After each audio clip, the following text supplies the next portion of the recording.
Welcome to the Awesome Pod Mix. You are listening to Abby. The idea behind this podcast was to talk about how certain movies and TV shows made me feel when I watched them for the very first time. A reputed filmmaker once said, "When a piece of art invokes a similar feeling amidst a large audience, it's the triumph of the filmmaker." That's the magic of cinema. I love the magic of cinema. Today I'll be talking about the fourth episode of Marvel Studios' Secret Invasion. Whether Marvel creates movies or TV shows, they are all cinematic. This episode's title is Beloved, written by Brian Tucker. The episode is directed by Ali Salim. It's the fifth series to have a Kevin Feige production credit after Hawkeye, Moon Knight, Ms. Marvel, and She-Hulk Attorney at Law. The episode begins with Gaia's dead body lying on the ground. We now see a procedure of how Gaia scrubbed Rosa Dalton's brain to understand the procedure of becoming a Super Skrull. The computer screen shows the information of Extremis followed by Frost Beast and Cull Obsidian. So does she get all three of the powers or just Extremis powers? If she got all of the three powers, why did she leave out Groot's powers? We see Gaia coming back to life. The title sequence begins. We see the cityscape during nighttime and text appears on screen. Paris 2012. The year the Avengers assembled for the very first time. Nick Fury walks into a restaurant sporting his signature trench coat. Nick Fury's beard doesn't match the 2012 Avengers beard. He takes a seat at a table where Priscilla is already seated. We see a Le Globe newspaper with a headline that reads, "Les Avengers la bataille de New York," which translates to "The Avengers, the Battle of New York." Priscilla praises Fury's efforts to assemble the Avengers. She points out about Nick's powerful sense of righteousness. The quote on Nick Fury's gravestone from Captain America the Winter Soldier reads, "The path of righteous man," which is a reference to Pulp Fiction. Nick Fury inquires about the book Priscilla is reading. It's a collection of poems by Raymond Carver. I think that's her favorite author. In the previous episode, she was reading Raymond Carver's A New Path to the Waterfall. Priscilla talks about her favorite poem titled Late Fragment. "And did you get what you wanted from this life, even so?" "I did. And what did you want?" "To call myself beloved. To feel myself beloved on the earth." That's where the title of the episode comes from. At St. James Church, we hear the choir sing Deep River by Norman Luboff. Rhodey meets Priscilla. We all guess the voice on the phone was Rhodey's. When Priscilla mentions Fury was fired, Rhodey for a moment pretends like he doesn't know what she's talking about. He proceeds to smugly reveal how he was the one who fired Fury. Rhodey orders Priscilla to kill Nick Fury. Priscilla describes Nick Fury as broken, powerless, incapable, old, and isn't who he used to be. Nick Fury is listening in on their conversation. He reacts hurt. Rhodey doesn't want to hear any excuses. At the airstrip, Gravik orders his men that he wants the Americans to think that the attack is planned by the Russians. "How lame is your plan, Gravik?" We see a beautiful duck pond covered in mist. Gaia and Talos are seated on a bench having a conversation. Talos regrets and apologizes for dragging his daughter into the fight. Gaia clarifies that she did everything out of her own free will and she doesn't need her father's pity or sorry. Gaia is with her father because she belongs with him. That's the closest she'll be to home. Talos reacts overwhelmed. Gaia wants to know how he plans to find a home for all Skrulls. Ben Mendelsohn's performance is so sincere and earnest in this scene. Talos is under the impression that he has a huge bargaining chip. If the Skrulls show the kindness of their hearts, they will be rewarded. Gaia knows this plan is no good and it won't work. Heck, even I know it won't work. Gaia's assessment of her father's plan is absolutely correct. He is delusional, but I want to believe in Talos' plan and want him to succeed. After listening to the plan, Gaia says, "That's not who we are. That's not who I've become." Gaia gets up and leaves. Talos reacts stunned. What does Gaia mean by "that's not who we are"? Are you not the kind of people who show the kindness of their hearts? Of course, when she says it's not who I've become, she's implying she's a Super Skrull. Talos gets up and watches Gaia walk away with ache in his eyes. Priscilla gets back home and notices Fury's ring in the bowl. She then hears the sound of utensils coming from the kitchen. Fury is preparing tea. Priscilla questions him on why he's not wearing his wedding ring. Fury's excuse is since he came through the back door, it slipped his mind. Nick Fury describes Priscilla as his greatest mistake. He's aware that she's here to kill him. If he had a chance for a do-over, he doesn't think he would have done anything differently.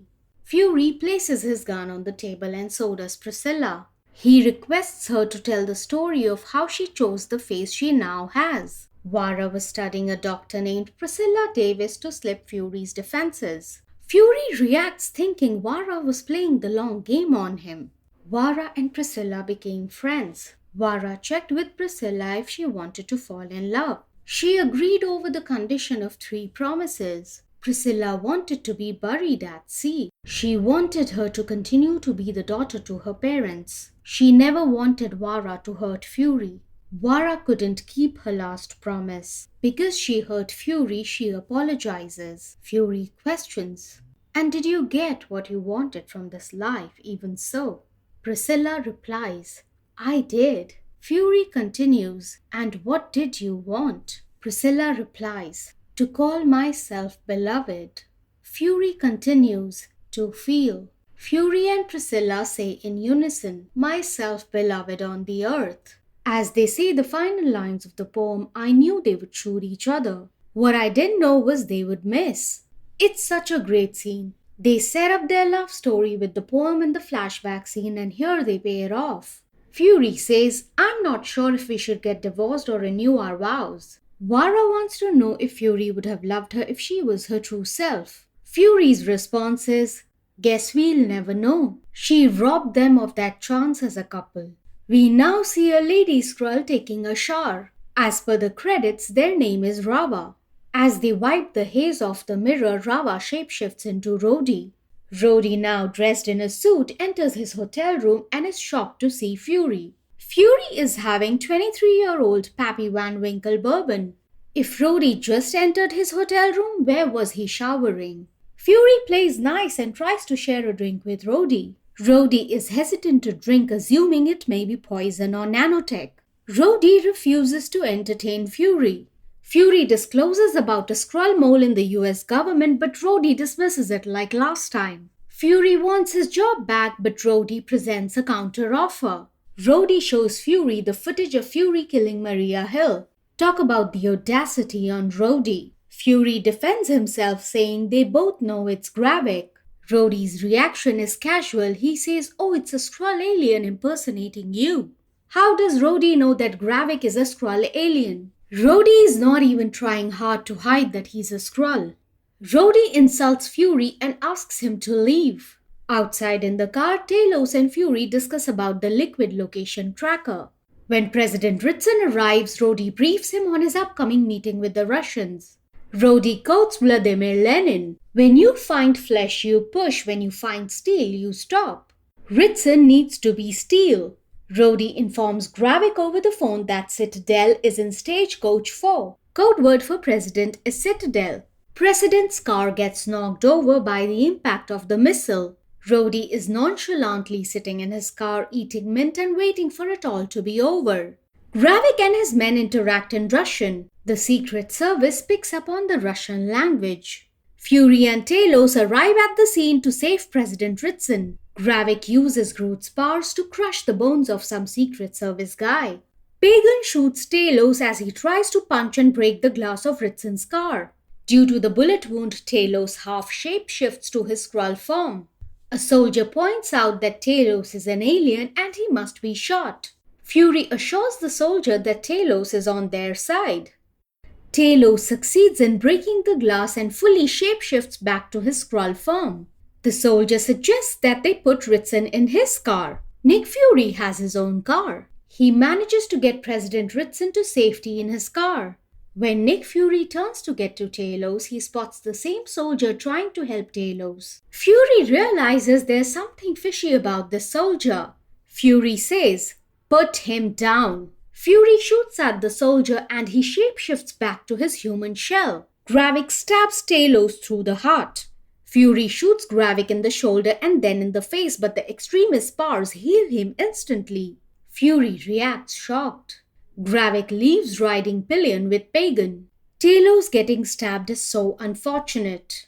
I'm sad that I won't get to see Ben Mendelsohn's amazing performance in the remaining 2 episodes. I am hurt Fury left Taylor's just like he did Maria Hill.